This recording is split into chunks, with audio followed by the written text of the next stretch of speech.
Hello and welcome back to Nadya's Identity Files. I have with me the accomplished Scarlett D'Alacio. Thank you so much for being here with us today. Thank you for having me. My gosh, you just came in from like a San Francisco area, right? Yeah, Northern California, past San Francisco.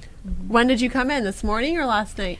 Just a couple of days ago. Been doing some yoga, waiting for this. Oh my gosh, doing the yoga to prepare? Yes. No, yoga as a daily lifestyle. Nice. I so need to do that. I'm I'm not the most coordinated person in the world, and when I work out, I like to just kind of like go full throttle. So I do a lot of HIIT circuits and that type of thing. But I definitely need the relaxation aspect of yoga for sure. So I commend you for having that daily practice.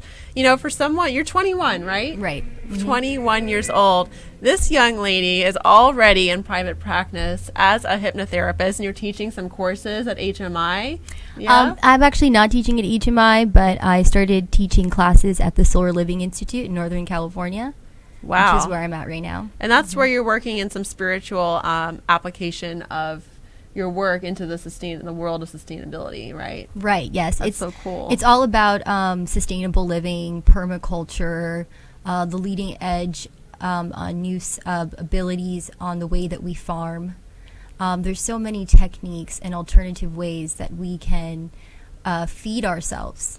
And we should really look into that if we want our world to be a better place. Into that if we want to actually make it past, a certain year in time. Exactly.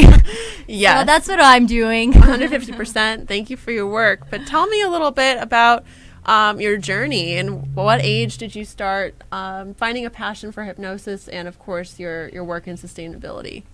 Well, my mother has been a psychologist all my life, so I've always been a child watching her.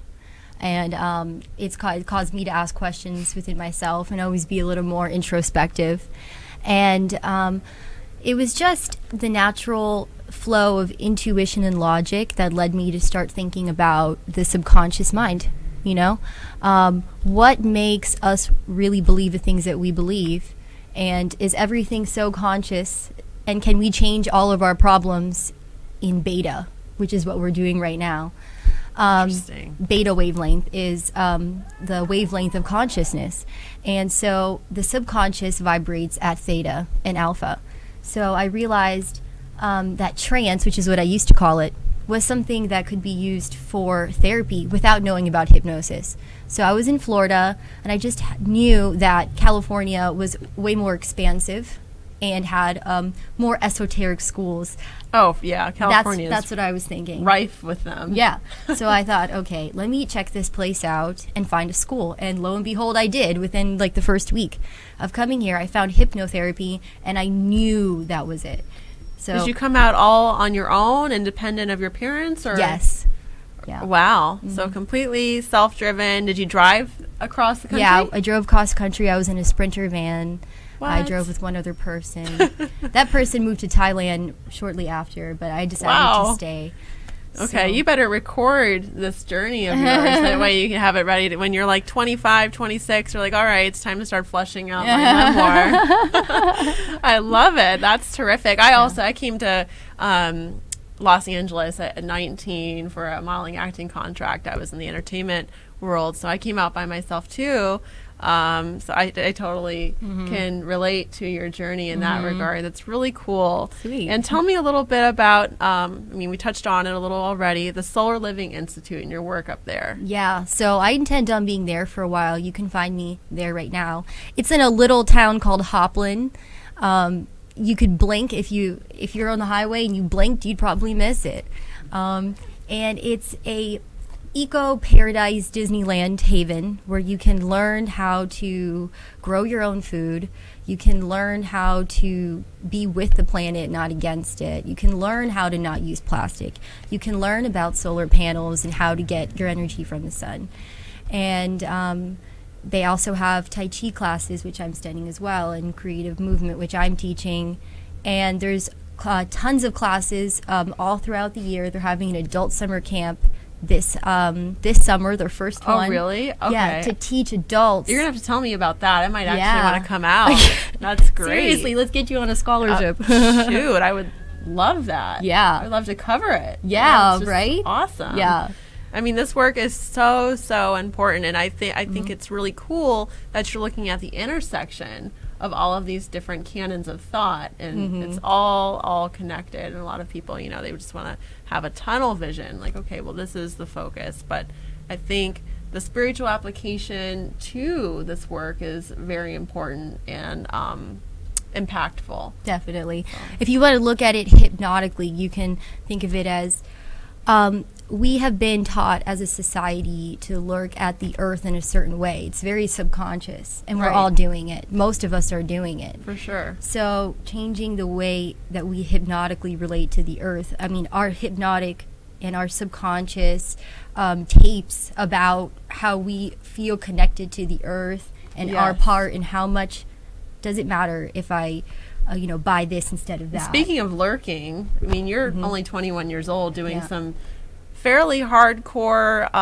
intensive work, and you're in private practice, 21 years old. How do you deal with people questioning your credentials, and why? I guess, like, the place that you're in at such a young age, people probably question that. They have skepticism around that. People don't question me until they ask my age, which I love. I think it's hilarious.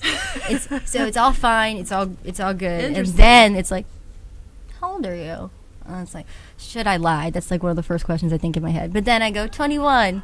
Yeah. And then and then I get like, oh, really? Like some weird face. Oh, or my like, God. Oh, I gotta go, or something. Or sometimes, if it's a girl maybe closer to your age, I find way more respect. It's much easier sometimes with women, but I've never had a male client that was 50, for example.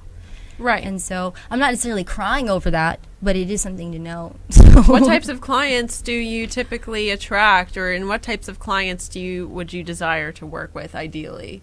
Yeah, I want to work with people who, I'm seeing a bigger picture here. So I think that we all just need a huge lifestyle change, every single one of us, just so that we can, just for the environment and also for our own spirit. I'm applying for this thing called spiritual ecology, where I would get funding for a couple of projects, and it would have to do with seeing the sacredness of all things and how everything is related. And I think I'd be a pretty good contestant. I think for that. so. So trying to get funding with, using hypnosis and sustainable living, and creative movement, basically to help people evolve and become the best that they can be. Right. So thinking about your identity and as it relates to age and hypnosis, what does your identity say about you? And do you feel 21? And then, of course, as I was saying earlier, calendar age is so arbitrary. I mean, it's more or less placed on us by this construct of the calendar, months, days, years. So what are your feelings around that?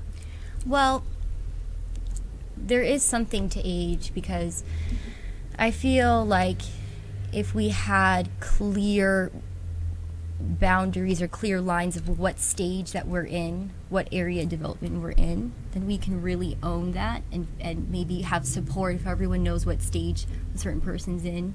Like when you're 15, if you're Cuban, you have a quinceañera, and that's supposed to celebrate you becoming a woman. So in that right, there's an identity in age there that feels... Did you have one? I didn't. I wish I did. I wanted to have a bat mitzvah, so... Yeah, more culture, right? I'm looking for more culture. I want, I love culture. I'd love for more of it to be alive, and for our ancestors to be able to give us more culture. I mean, I definitely think that there is some beauty to looking at age from that more structured way of thinking in terms of like calendar years and so on and so forth. But it also can be somewhat damaging to us, because we're reminded of what society is associating certain ideals, images, lifestyle choices with our age. And if we're going outside of that or living, either beyond or not within that expectation, we're looked upon as being less than in some way or another. So we have to fight through those barriers. I think a lot of that has to do with buying into what society is giving you. If you're really acknowledging what society thinks your age is and everything, and you're feeding into that, then you're in that loop completely. But if you can see some stereotypes for what they are, right, and just try to stay out of them, you know, and not right, holding yourself to them, most importantly. Right. But you can't help when you come across other people's wills. Totally. But you can always decide on how you want to handle it, you know. So I do feel an identity, in other words, a stage of development. I feel like I'm still developing my friends, my real friends. I think we'll always feel development, though. It doesn't matter if you're 80 years old. Yeah. And that's part of the problem. People are looked upon as having had hitting a glass ceiling once you're X number of years, which means people feel they can't pursue new careers and new journeys because they're like, well, I'm not developing anymore, so I'm going to be complacent. And complacency is poison. So I hope that we can all move beyond that. And I think that the language that you're working within, which is the language of hypnosis, the language of free movement, and the language of Mother Earth, is a great catalyst for widespread change. So I commend you on your work. When we come back, and thank you so much for taking the time to talk with me about all of these important issues. When we come back, we're going to have a more in-depth roundtable about age and identity, and again, through the specific canon of hypnosis. Stay tuned.